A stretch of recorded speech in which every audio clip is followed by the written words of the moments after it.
नमस्कार मित्रों, कैसे हैं आप? उम्मीद करता हूँ बहुत अच्छे होंगे। आज बात करेंगे गऊ की।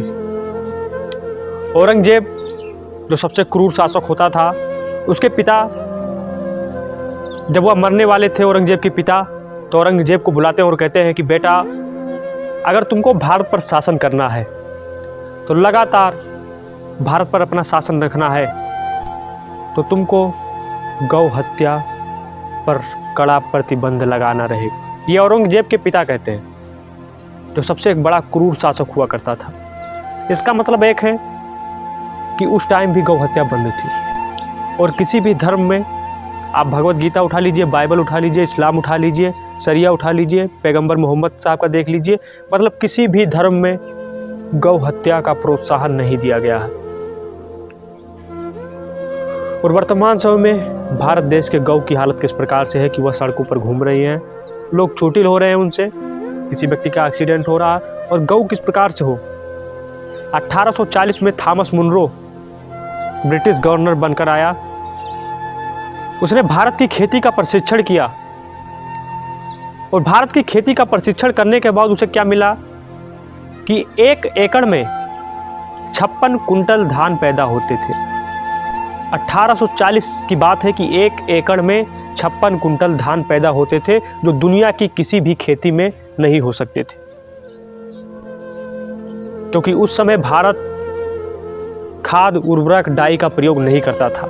गाय के गोबर और गाय के मूत्र का प्रयोग होकर खाद बनता था और उसी खाद का प्रयोग होता था, जिससे खेती बहुत अच्छी होती थी। दुनिया में ऐसी खेती नहीं हो सकी कि 1 एकड़ में 56 कुंटल की पैदावार हो पाए। क्या मात्र केवल भारत एक ऐसा देश था?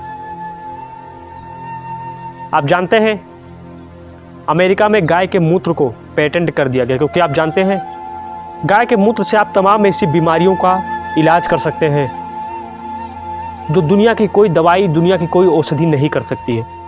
बड़ी से भी बड़ी बीमारी को आप गाय के मूत्र से ठीक कर सकते हैं।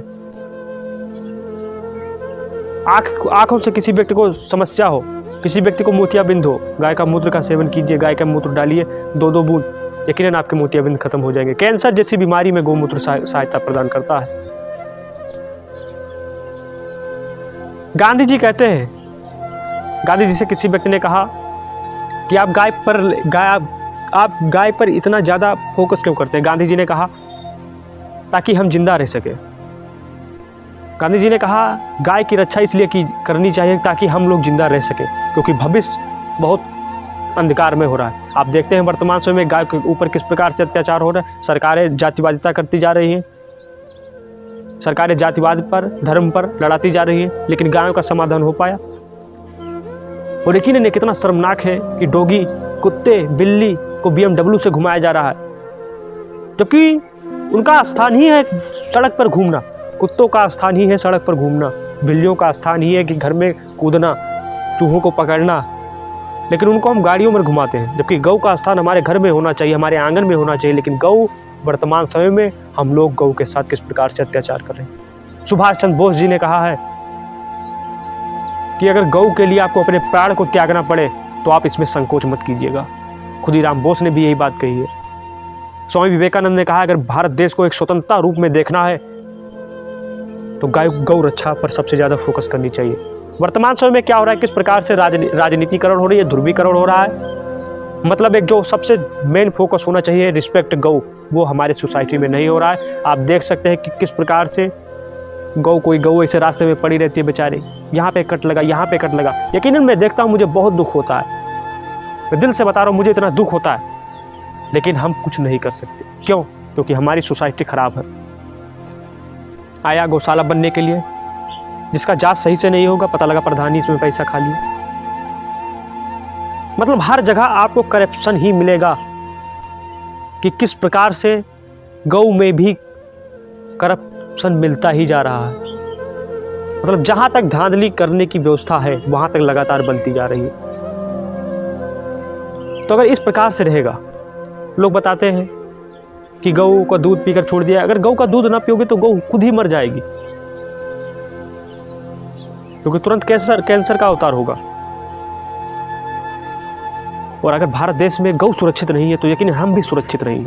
या गांधी जी ने भी कहा, सुभाष चंद्र बोस भी ने कहा और आप जानते हैं मुसलमान के शासन सत्ता जब 200 साल था, 200 से 150 वर्ष था, उसमें भी इन्होंने बताया था कि अगर गौ को कोई काटता है, गौ को काटता है, कोई अपराध दर्ज कर दिया था कि अगर कोई व्यक्ति गौ को काटता है तो उसके हाथ को काट दिया जाए।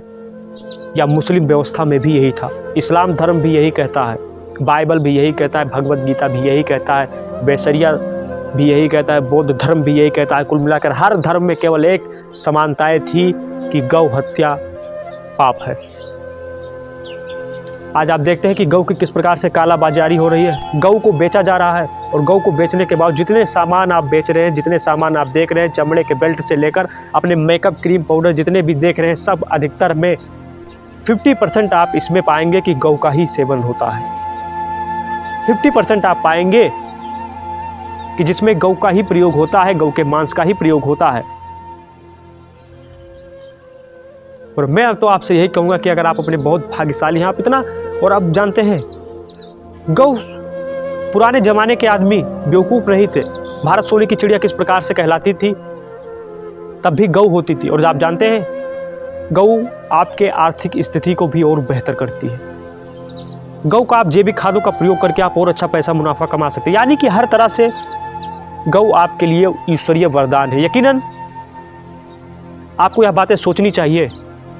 और हर चीज़ें पढ़ाई नहीं होती, आप बहुत पढ़ लिख लिए, अगर आप अपने समाज के खिलाफ, आपके खिलाफ क्या हो रहा है, आपकी सोसाइटी में क्या हो रहा है, आपके समाज में किस प्रकार से गलत हो रहा है, अगर आप इसके खिलाफ अपनी आवाज़ को नहीं उठा पा रहे हैं तो यकीनन आपकी वह पढ़ाई गलत है। आप जानते हैं किस प्रकार से गायों का शोषण हो रहा है। वर्तमान समय में सबसे ज़्यादा अगर जानवरों में किसी का शोषण हो रहा है तो वह भारतीय गौ है। और किसी भी देश में इस प्रकार से शोषण जानवरों का नहीं हो रहा है जिस प्रकार से भारत में गऊ का हो रहा है। आप देखते हैं एक से एक गऊ, इतने अच्छे गऊ, गाय, सड़क से किसी का एक्सीडेंट हो गया, रेल दुर्घटना में गायों की मृत्यु हो जाती है, किसी गायों को कौन सा रोग हो गया, सड़ रहे हैं, रास्ते में पड़े हैं, इनके ऊपर कोई ध्यान नहीं दे रहा। हमारा ये समाज कहाँ पर है? हम सामाजिक मुनाफा को देखते जा रहे हैं कि किस प्रकार से हमको मुनाफा मिले, और यकीनन ये गलत है। और गाय आपके लिए भी वरदान है। आपकी सारी बीमारियों में दुनिया की कोई एक ऐसी बीमारी नहीं है जिसका इलाज गाय ना कर सके। यकीनन आपको इस बातों को सोचना चाहिए। और मैं कहता हूं आपसे कि आप अपने लिए ही एक अच्छा कार्य कर रहे हैं। Thank you very much. आप अपने लिए अच्छा कार्य कीजिए और कोशिश कीजिएगा। आपकी एक उम्मीद होनी चाहिए, आपकी एक कोशिश होनी चाहिए कि गौ हत्या पर पाबंदी लगाई जाए। और गौ को कम से कम, यार, एक गौ हमारा प्रण होना चाहिए कि एक गौ को हम अपने लिए सुरक्षित रखें, ताकि वर्तमान समय में जिस प्रकार से गौ की हालत ख़राब हो रही है उस पर रोक लगाया जा सके। तभी हमारा भारत देश एक प्रगति वाले रास्ते पर जा सकता है। आप इस बात को याद रखिएगा, क्योंकि जहां हमने पुरानी वस्तुओं का त्याग किया, और आप देख सकते हैं आपने जितनी नई वस्तुओं को भोग में लिया है वो आपके लिए नुकसानदायक ही है। जितनी वस्तुएं शुरू से लेकर अंत तक वस्तुओं को, लोग कुत्ता पाल रहे हैं, कुत्ता उन्हीं को काट लिया, मर गए। गाय आपको कभी नहीं मारेगी। अपने मालिक में ऐसा संबंध रहता है गाय का। गौ को माता कहा गया है, और माता इसलिए नहीं कहा गया है कि गौ माता है नहीं, गौ यकीनन माँ है। जिस प्रकार से माँ हमारी सारी बीमारियों को दूर रख सकती है, यकीनन वह गौ है।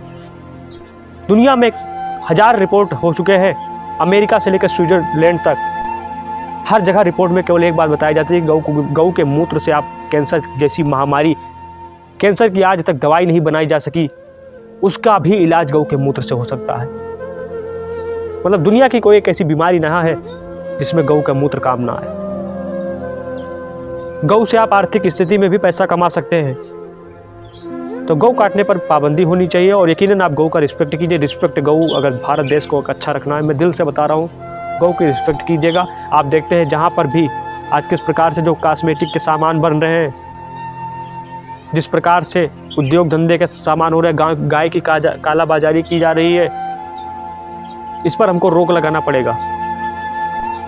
और अगर हम आप जगेंगे नहीं, अगर कोई एक व्यक्ति भी जगता है मेरे इस प्रयास से, तो यकीनन मैं अपने आप को बहुत अच्छा मानूंगा। और हमारा आपका एक लक्ष्य होना चाहिए कि गौ के ऊपर हमें ज़्यादा फोकस करना है। धन्यवाद। जय हिंद, वंदे मातरम। और सरकार को भी चाहिए कि राजनीति अलग जगह है, गौ की रिस्पेक्ट अलग जगह है, जात की राजनीति, धर्म की राजनीति अलग। आइए एक गौ की राजनीति करते हैं जिसमें सब देश मिलकर रिस्पेक्ट गौ करते हैं। धन्यवाद। जय हिंद, वंदे मातरम।